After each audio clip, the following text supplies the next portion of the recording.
Bienvenue au 729 Côte d'Abraham, là où il y a l'atelier Vague Froide.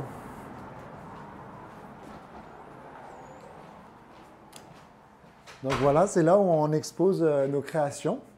J'ai créé en 2020 ma marque de vêtements qui s'appelle Vague Froide. Et je fais ça en fait avec ma conjointe, Laura Grenier.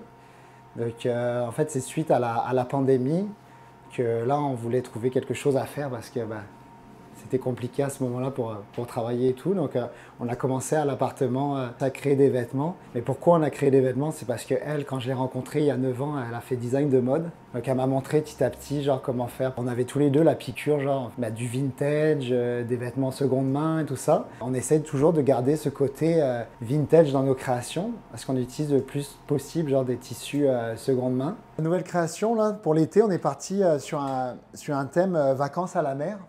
Donc beaucoup de couleurs. Là, on a fait comme un hoodie avec une ancienne couverture. C'est la première fois qu'on faisait ça. La couverture est épaisse. C'était pas facile à travailler, mais on est vraiment content du résultat avec une capuche. Donc c'est sûr que là, on est en été. C'est un peu chaud pour l'été. Mais sinon, on a des petites chemises comme ça, vraiment funky, des shorts. On vient de finir cette création-là qui est au mur. Vraiment un ensemble. On essaye toujours de faire des choses genre des kits complets.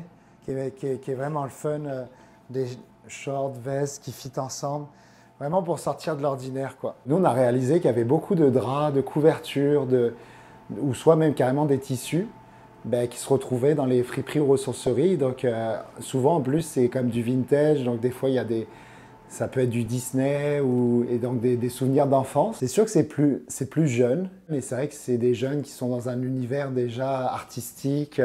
D'ailleurs, on a fait des projets personnalisés pour des artistes aussi.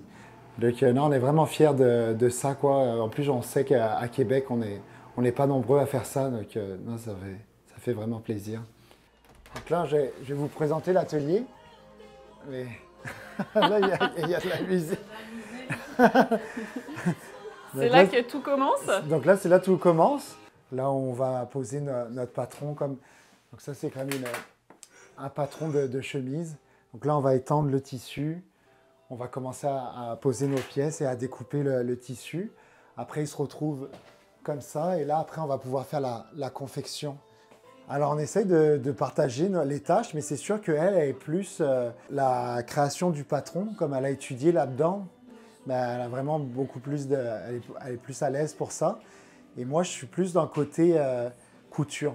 Quand on a parti Vague Froide, alors peut-être qu'on n'a pas été assez bien encadré, on a essayé de le faire nous, on a essayé de chercher les aides par rapport au gouvernement, mais malheureusement, on ne les a pas eues.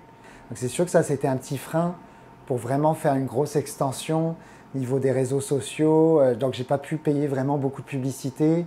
J'ai dû prendre un local, genre à moindre frais quand même, et obligé de travailler aussi à côté.